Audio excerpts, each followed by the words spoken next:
আসসালামু আলাইকুম দর্শক। বাংলাদেশ জামাত ইসলামের একটি ভেরিফাইড ফেসবুক পেজ থেকে একটি পোস্ট করা হয়েছে ২ ঘন্টা আগে।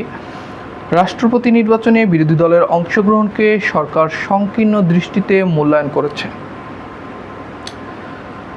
মূলত এই পোস্টটি করা হয়েছে গতকাল।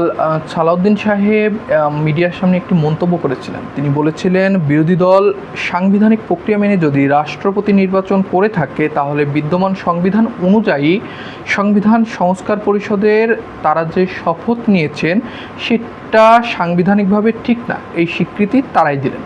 সেজন্য তাদের আবারও অভিনন্দন। তিনি ভুল তো কিছু বলেননি। এই বিরোধী দল তারা সংবিধান সংস্কারের শপথ নিয়েছেন, যে এই সংবিধান সংস্কারে এই রাষ্ট্রপতি নির্বাচন অনুচ্ছেদ, সংবিধানের ৭০ অনুচ্ছেদ, যে দুইটি বিষয় খুব ভালোভাবে উল্লেখ করা আছে জুলাই সনদে।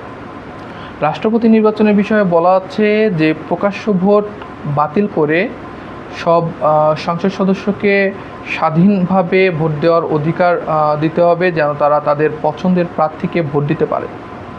এবং অনুচ্ছেদ ৭০কে সংশোধন করে বা সংস্কার করে এমনভাবেই করতে হবে যেন তারা তাদের দলের বাইরে গিয়ে ভোট দিলেও তাদের সংসদ পদ বাতিল না। আপনারা এই বিষয়ে শপথ নিলেন, এছাড়া আরও অনেক বিষয়গুলো জুলাই সনদে উল্লেখ আছে, কিন্তু আপনারা এই বিষয়টিতে শপথ নেওয়ার পরে আপনারা আবার সেই সাংবিধানিক প্রক্রিয়া মেনে রাষ্ট্রপতি নির্বাচনে গেলেন, তাহলে তো এই বিষয়টিকে আপনারা স্বীকৃতি দিয়েই দিলেন যে সংবিধান সংস্কারের কোনো প্রয়োজন নেই।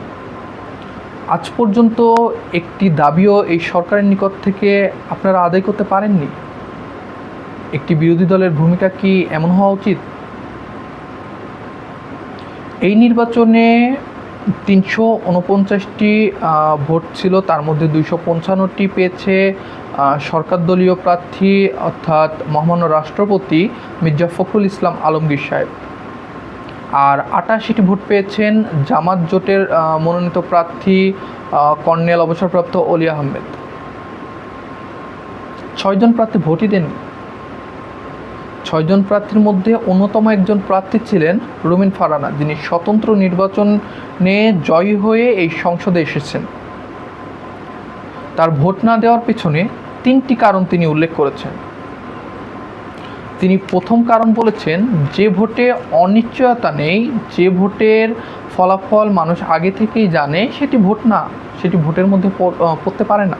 তিনি দ্বিতীয় কারণ ব্যাখ্যা করে বলেছেন, এত বড় একটি গণ অভ্যুত্থান গেল, যার সঙ্গে জাতি হিসেবে আমাদের আত্মত্যাগ, অনেক স্বপ্ন জড়িত। তাহলে আমরা সবাই মিলে কেন একজন অরাজনৈতিক এবং গ্রহণযোগ্য ব্যক্তিকে রাষ্ট্রপতি পদে নির্বাচিত করতে পারিনি, তিনি বা মনোনীত করতে পারেনি। তিনি তৃতীয় কারণ হিসেবে বলেছেন, রাষ্ট্রপতি পদে ভোটের আগে বিএনপি সংবিধান ৭০ অনুচ্ছেদের ভয় দেখালো, কিন্তু এই বিএনপি ২০১৬ সাল থেকেই তারা এই অনুচ্ছেদ ৭০ সংস্কার বা সংশোধনের বিষয়ে বারবার বলে আসছিল। এখন তারা বলছে দলের বাইরে ভোট দিলে তার সদস্য পদ বাতিল হবে। এরকম প্রহসনের ভোট আমি কেন দেব? তার একটি যুক্তিও আপনি কি ফেলে দিতে পারবেন? কিন্তু কি হলো, বিরোধী দল সরাসরি ভোটে অংশগ্রহণ করলো, তারা প্রার্থী মনোনীত করলো, তারা ভোটও দিল, আবার তারা সংবিধান সংশোধনও চায়। এটি সম্পূর্ণ হাস্যকর একটি বিষয়। আবার তারা উল্লেখ করছে যে সরকার তাদেরকে ছোট করেছে বা সরকারি দল থেকে তাদেরকে ছোট করা হয়েছে বা খাটো করা হয়েছে। না, আপনারা আসলে চানটা কি সেটি স্পষ্ট করতে হবে। আপনারা ডাবল স্ট্যান্ড গ্রহণ করবেন আর রাজনীতির মাঠে রাজনৈতিক কথা দ্বারা হবেন না, এটা তো হয় না। রাজনীতির মাঠ আবেগের জায়গা না তো।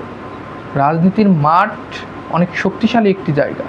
এই জায়গাটা দখল করতে হয়। এই জায়গাটায় আপনাকে কেউ বসিয়ে দিয়ে যাবে না, বা আপনি যা চাইবেন আপনাকে একবারে সরাসরি দিয়ে যাবে না। এখানে আবেগের কোনো জায়গা নেই। আপনারা আজ পর্যন্ত সরকার থেকে একটি দাবিও আদায় করতে পারেননি। আপনারা এই যে আপনাদের বিরোধী দলে এনসিপি নামক একটি দল আছে, যে দল ১৪০০ মানুষের রক্তের উপর দাঁড়িয়ে গঠন করা হয়েছে, সেই দল আজ পর্যন্ত একটি দাবিও আদায় করতে পারেনি সরকারের থেকে।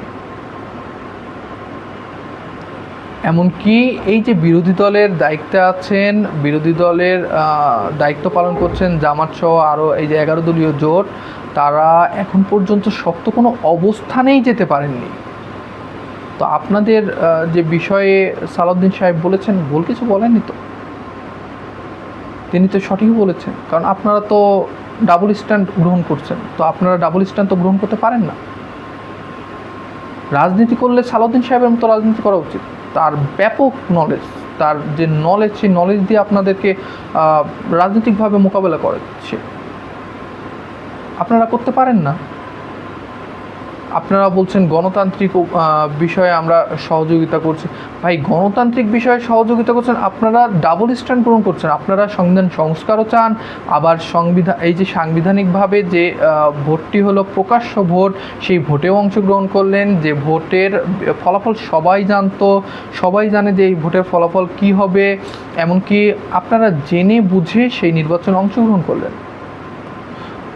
নিশ্চিতভাবে মির্জা ফখরুল ইসলাম আলমগীর একজন যোগ্য লোক, এবং আমি তাকে অভিনন্দন ও সাধুবাদ জানাই। তিনি মহামান্য রাষ্ট্রপতি নির্বাচনে তিনি জয়ী হয়েছেন।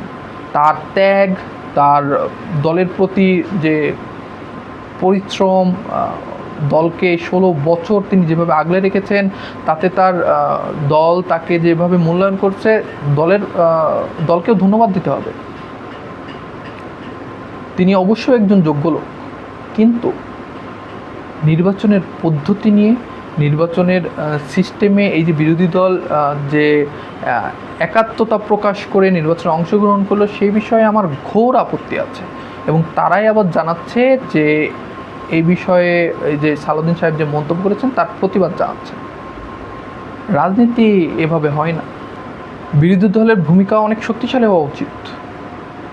আসলে রাজনীতির মাঠে দোহায় আবেগ এগুলো চলে না। শক্তিশালী হয়ে যদি বিরোধী দল রাজনীতিতে ফিরতে পারে, এবং তারা এই যে জনগণের যে দাবিগুলো, জনগণের যে আশাগুলো, সেই আশাগুলো যদি সরকার থেকে আদায় করতে পারে, তাহলেই জনগণ কিছু পাবে। জনগণ তাদের এই যে জুলাই অভ্যুত্থান গেল, যে জুলাই অভ্যুত্থানে জনগণ আশা করেছিল দেশের কিছু না কিছু পরিবর্তন হবে, দেশটা আবার সেই সুন্দর একটি দেশে পরিণত হবে, যেখানে কোনো ফ্যাসিস্ট তৈরি হতে পারবে না। এগুলো তো আদায় করার দায়িত্ব বিরোধী দলেরই, সেগুলো তাদেরই আদায় করতে হবে। ধন্যবাদ।